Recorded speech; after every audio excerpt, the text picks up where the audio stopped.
Tere päevast! Täna on 10. november aastal 2017 ja te kuulate Räpina Ajenduskooli uudiseid. Esmalt kuulame kohalikke uudiseid, kus Riigikontrolli ametlikult veel avaldamata ja järelauditi kohaselt valmivad õpilaste arvu kasvuga ebaseaduslikud ehitatud objektid üllatava kiirusega avamaale kui kasvuhoonesse ning kaovad seal sama kiiresti, kuhu ilmivad. Kohalikud elanik kurdavad, et põllul on tekkinud roigasajad ette ja enam ei saa õunaargil käia. Kuna õuna kilogrammi hind on kõrge ja õpilaste üüri vaja maksta ning toituma peab ka, tekitas see õpilaste seas probleemi. Kogutakse allkirju aia eemaldamiseks, kuid juhtkond pole sellele reageerinud. Ja oleme tulnud sündmas kohale õunaaeda ja siin on meil ka üks oletatav kahtlusalune. Kas nüüd on õunavargustel lõpp? Ei, õunavargustel ei saa lõppu, kuna poes on nii kallis ja siit peab ka maksma õunte eest. Millised on teie tulevikuplaanid õuntevarguse suhtes? No, et ma plaanin ikka edasi varastada, kuna õunad on nii hirm kalliks lähevad. Ja kus te selle Makita mõõdulilli saite, kui tohib küsida? Selle kohta ma ei ütle, see jääb saladuseks. No selge, siit kohad lõpetame. Eesti ainukeses ajenduskoolis toimus Halloweeni pidu ja käivad kuulujutud. Peale oli uudistama tulnud ka ehtsad nõiad ja saatanad, kuna arvatatakse, et ajenduskoolis olevat olemas vajaminevad materjale nõidumiseks. Kuna ümbruskonnas oli palju kõrvetsalataraid, võis näha ka liikumas isegi tuhkatriinud tõllaga. Pidu möödus rahumeelselt, kuid aset leidsid nii mõned müstilised juhtumid. Näiteks pole siiani teada, kelle käsi hulpis mahla pooli sees. Tähele on pandud viimaste aastatel ajenduskooli vilistlaste massilist väljarännet parematele töödele. Viimased sõnumid tulevad Abu Dhabist, kus ajenduskooli vilistlased pagasid kõrbesse, et maad kaevata. Kuna poistele meeldib maavara koguda, siis kätte on saadud kulda nii Eestist, Soomest kui ka Hiinast ning seekord Araabia Ühendemiraatidest kaeti välja pronksmedal. Kaevatöödel oli kokku 46 võistlejat suisa 23 riigist. See on ühtlasi Eesti läbi aegade parim tulemus võõrskivisel. Eelmise kuu algul leidis aset juhtum, kui Räpina Ajenduskooli rebased rikkusid nende põhiseadusest tulevaid õigusi ja kohustusi.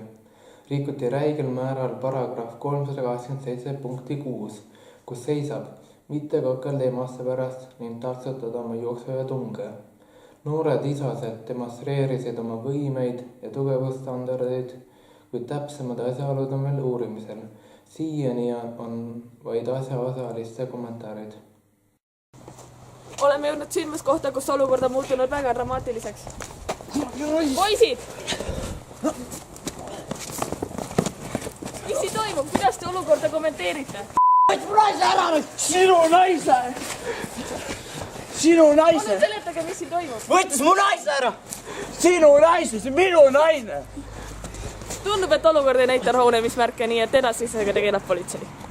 Ajenduskool palub abi teadmata kadunud töövahendite leidumisel. Räpina prefektuuri ja ajenduskooli jaaskond palub abi Makita mõõdulindi asukoha selgitamisel. Mõõdulinti jäi kadunuks 6. novembril 2017. Enne lõunat nähti teda kasvuhoone laual lebamas. Pärast seda kadus tundmatu isikuga. Otsitav objekt näeb välja nagu tigu, aga mõõtmete suurem. Värvus on rohekas sinine ja must.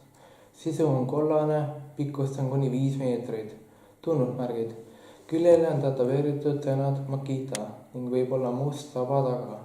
Kõigil, kellel on infot mõõdulindi kohta, temaga koos olnud isikust või tema võimalikust asukohast, palutakse ühendust võtta ekraanil oleval numbril.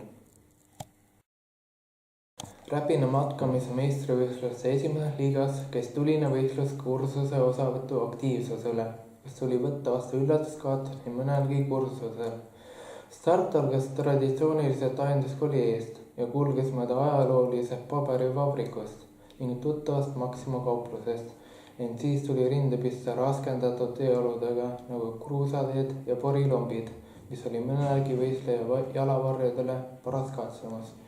Ent kõik suutsid siiski maratonile läheneva distantsi 700 000 sentimeetrit vastu pidada ja finišisse end vedada.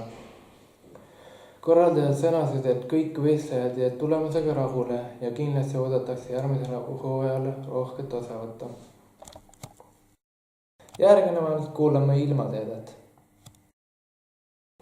Kui veel möödunud aastal võis nautida madalate temperatuuridega kooli alguse komöödiat, siis sel aastal on oodatud actionit, kus temperatuurid tõusevad hirmuäratava kiirusega. Vene ilmajaama Ruskaja prognoosis seisab, et Räpina aianduskooli on oodata järgmiseks aastaks idatuultega 6 rebast ja kui kõrgrõhkkonna positsioon Võhandu ääres kindlustub, siis on õhk pingeteta ning uued tuuled võivad hakata puhuma ka lääne poolt.